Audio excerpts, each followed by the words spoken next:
আজ বানাচ্ছি tandoori chicken. Tandoori chicken বানানোর জন্য কিছুটা চিকেন নিয়ে নিয়েছি, আর চিকেনগুলো ঠিক এভাবে কেটে নিয়েছি সবগুলো আমি। তারপর এর মধ্যে দিয়ে দেবো 1 চামচ রসুন পেস্ট, 1 চামচ আদা পেস্ট, একটা পাতিলেবু পুরো আমি রস বার করে নিয়েছি, ওটা দিয়ে দিচ্ছি। আর কিছুটা লবণ দিয়ে আমি এটাকে একটু ম্যারিনেট করে নেব। স্বাদ মতো নুনটা দিলাম আমি, কি নিয়ে এটা আমি আধা ঘন্টা রেস্টে দেব। একটা মিক্সিং বোলের মধ্যে আমি কিছুটা সর্ষের তেল নিয়ে নিয়েছি, আর দিয়ে দিলাম কাশ্মীরি লাল লঙ্কার গুঁড়ো, যে যেমন স্বাদ ঝাল খাবে সেই স্বাদে লাল লঙ্কার গুঁড়ো দিয়ে দিলাম। একটু দিয়ে দিলাম হলুদের গুঁড়ো, একটু ধনে গুঁড়ো, সবগুলো দিয়ে আর একটুখানি তন্দুরি মশলা, চিকেন তন্দুরি মশলা অল্প দিয়ে দিলাম, 1 চামচ মতন ওই। সবগুলো আমি একসাথে এরকম করে পেস্ট করে নেব।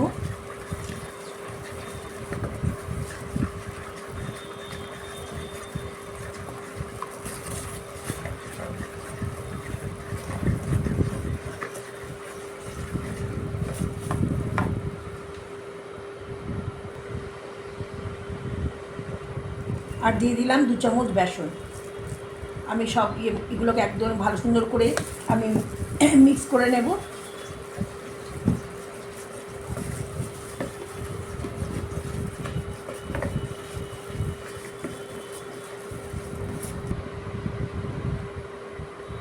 এবার এই মিক্সারটা পুরো এর মধ্যে ঢেলে পুরো চিকেনগুলোর গায়ে আমি পুরো মাখিয়ে নেব।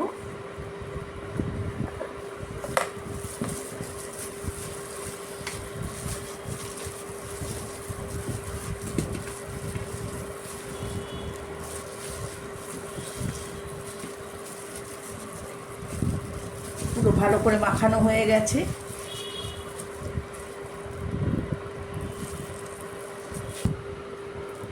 আমার চিকেনটা ম্যারিনেট হয়ে গেছে। এবার এটাকে আমি মানে 2 ঘন্টা মতো রেস্টে রাখবো। মানে আপনারা চাইলে আরও বেশি রাখতে পারেন, মানে ওভারনাইট রাখলেও সবচেয়ে বেশি ভালো হয়।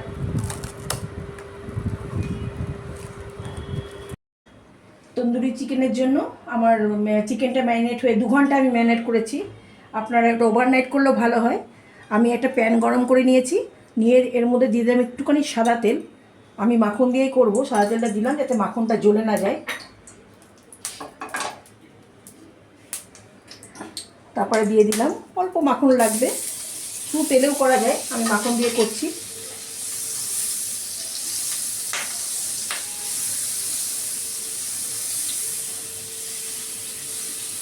এবার আমি চিকেনগুলো দিয়ে দেবো।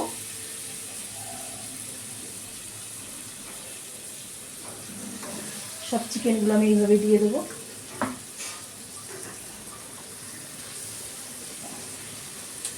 ও পরে আমি বলতে ভুলে গেছিলাম, আমি পরে একটুখানি কসুরি মেথি দিয়েছিলাম। কসুরি মেথিটা আমি একটু ড্রাই রোস্ট করে নিয়েছিলাম,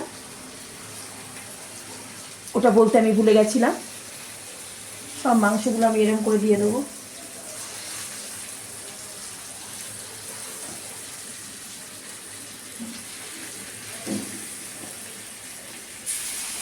এক পাশটা কুক হোক, আমি একটু ঢেকে দিই।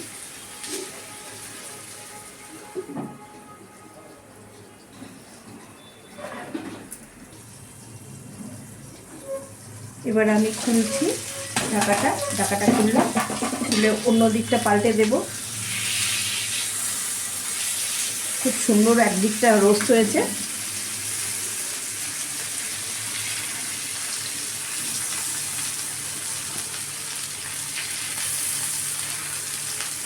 আপনারা চাইলে এটাকে স্মোকি করতে পারেন, আমার কাছে কিছু নেই, জিনিসপত্র নেই, করিনি। যখন ম্যারিনেট করেছিলাম অল্পটা বাটির মধ্যে একটু কাঠকয়লা দিয়ে ওটাকে একটু 1 মিনিট ইয়েতে রাখলে স্মোকি ইয়েটা এসে যায়, ধোঁয়াটা দিলে।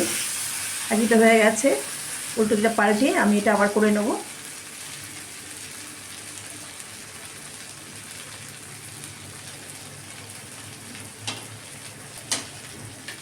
ঢেকে দিলাম অন্য দিকটা।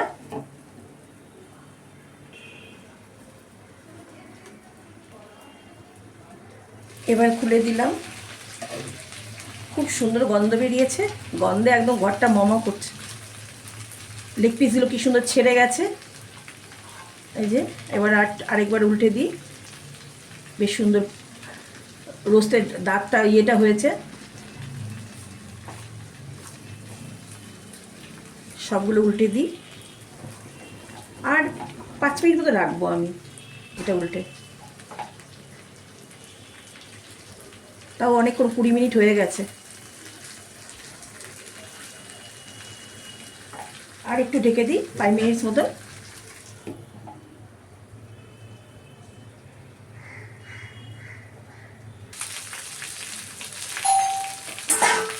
রেডি আমার তন্দুরি চিকেন।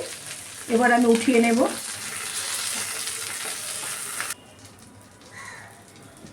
আমি তন্দুরি চিকেনটা তুলে নিয়েছি। এবার যে এই যে তেল মশলাগুলো যে রয়েছে আর এক্সট্রা একটু মশলা ছিল যেগুলো করে, সেটা আমি সবগুলো ঢেলে দিয়ে একটু ফ্রাই করে নেব।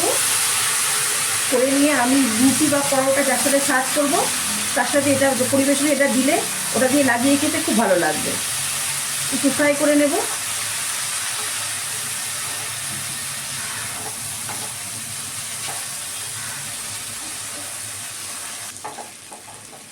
এই যে মশলাটা আমি পুরো ভুনে নিয়েছি, তেলটা একদম বেরিয়ে গেছে। এবার এটাকে আমি নামিয়ে দেব। যখন ওই নান বা কিছু দিয়ে যখন খাবো তন্দুরি চিকেনটা, এটা এটা অল্প করে সার্ভ করে দিলে খেতে লাগিয়ে খেতে খুব ভালো লাগবে। আজকে লাঞ্চে আমি এটাই বানিয়েছি, তন্দুরি চিকেন, লাচ্চা পরোটা। এই যে পরোটাটা, এই যে লেয়ারযুক্ত লাচ্চা পরোটা, আর আমি যে মশলাটা ভুনে নিয়েছিলাম এটা দিয়ে লাগিয়ে খেতে এটা ভালোই লাগবে। হ্যাঁ, আর সঙ্গে আমার এখন বানানো হয়নি, আমি একটু রায়তা বানিয়ে নেবো টক দই দিয়ে।